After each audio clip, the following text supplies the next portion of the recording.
прошлом видеоролике мы нашли ответ на вопрос, а для чего криптопроекты раздают аирдропы и награды своим активным юзерам. Мы выяснили, что ничего нелегального в этом нет, но наоборот активно используются проектами для обхода существующих правил регуляторов и эффективного маркетинга, то есть рекламы и привлечения новых пользователей.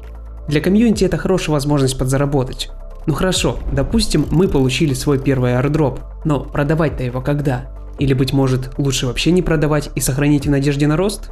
В начале 2024 года информационный портал CoinGecko опубликовал занимательную статью с разбором этого вопроса. На приведенной картинке вы видите небольшую статистику по криптопроектам, которые в период времени с 2020 по 2024 год раздали самые щедрые награды своим юзерам. Они, то есть CoinGecko, выяснили, что 23 проекта из общего числа 50, то есть 46%, достигли наибольшей цены в период первых 2 недель после выпуска монеты на рынок. Остальным же проектам потребовалось от 15 дней и больше, аж до нескольких лет, прежде чем получатели аирдропа смогли зафиксировать свою прибыль по самым большим ценам. На практике это означает следующее.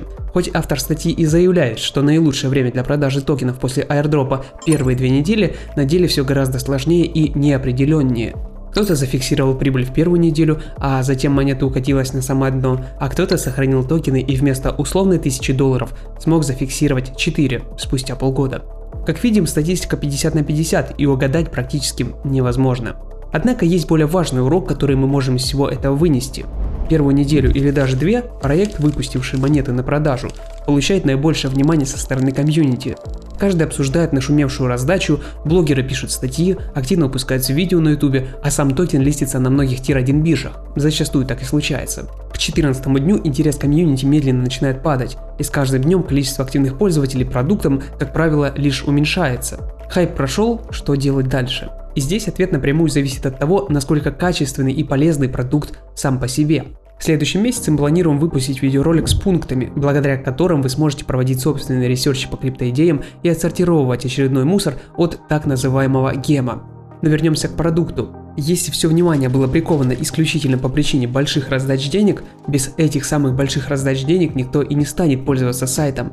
А зачем, если есть более проверенные и выгодные альтернативы, или эта тема вообще не интересует меня, то есть ей нет никакого практического ежедневного применения? И здесь время является самым строгим судьей, который все расставит на свои места. Но, объективно говоря, в последние годы, особенно 2024 год, количество новых идей пропорционально растет, и один проект постоянно заменяет собой другой. Такие гиганты и действительно важные решения, как кошельки, MetaMask или Trust Wallet, обменники OneInch или Uniswap, слои второго уровня Polygon или Arbitrum спустя годы успешно функционируют, хотя токены находятся далеко от своего АТХ, это стоит признать. Но в отличие от них большое множество проектов однодневок, раздавшим людям на пиццу, или давно укатились в ноль, или вовсе закрылись. А вот еще более удручающая картина. Из 9 проектов, достаточно достойных проектов, которые в 2024 году раздали аирдроп, лишь один стоит выше стартовой цены, и это Юпитер. Но что уже говорить об АТХ? Большая часть достигли самых больших значений в первые 3 недели и дали максимум пару иксов от начальной цены. Но ни один из них на сегодняшний день не в состоянии даже приблизиться к тем значениям, и, вероятно, никогда этого уже и не сделают. А это значит, что если бы вы не продали свой аирдроп в первый день, не продали в первые 2-3 недели, просто оставили в своем кошельке в холд, сейчас бы ваша сумма уменьшилась в лучшем случае в 2-3 раза, а в некоторых случаях в 5-10 раз. Спасибо CryptoRank за эту табличку, мы действительно ценим их труд. В итоге можно сказать, что факторов, негативно влияющих на цену, гораздо больше позитивных аспектов, которые могут привести монету к новому АТХ спустя год или даже полгода. Нестабильность цен на рынке и постоянно то падающий, то отрастающий биткоин в прямом смысле взращивает кладбище некогда перспективных монеток, тем самым уничтожая ваши инвестиции или сбережения. Биткоин-то отрастет и вернется, а вот эти монеты навряд ли кто-то будет откупать в будущем, да и зачем? Получил аирдроп, флипнул, то есть продал сразу же, зафиксировал прибыль. Кроме того, как правило, во время листинга очень небольшое количество монет находится в циркуляции. В следующие полгода или год происходят анлоки монет, и миллионы таковых вываливаются на рынок, повышая капитализацию и негативно влияя на цену. Создается чувство, что текущая существующая рыночная модель распределения монет не жизнеспособна. Не то что топ-100, топ-50 рейтинга CoinMarketCap завалены мертвыми токенами едва живых проектов. Найти гем в этой куче означает повысить свои шансы на хорошую пенсию в будущем. Каждый из наших зрителей несет полную ответственность за свои сбережения и деньги сам, но объективно смотря на быстро меняющийся и нестабильный рынок, решение о продаже аирдропа лично я принимаю исходя из многих факторов.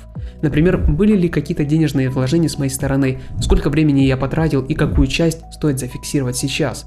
Всегда старайтесь забрать тело депозита, это та сумма, которую вы могли вложить для получения наград. Если airdrop достается бесплатно, оцените перспективы проекта. Об этом выйдет отдельное видео, как уже было сказано прежде. И не жадничайте. Лучше зафиксировать $200 сейчас, чем напитавшись единичными случаями огромнейшего роста и сотни иксов спустя пару лет потерять и эти деньги. По статистике мы наблюдаем и можем согласиться с автором статьи CoinGecko. Лучшее время для продажи airdropов в наши дни – это первые 2 недели, а лучше одна. Вы были на канале Мастерноды 24 о крипте простым языком. Я прощаюсь с вами. До скорых встреч.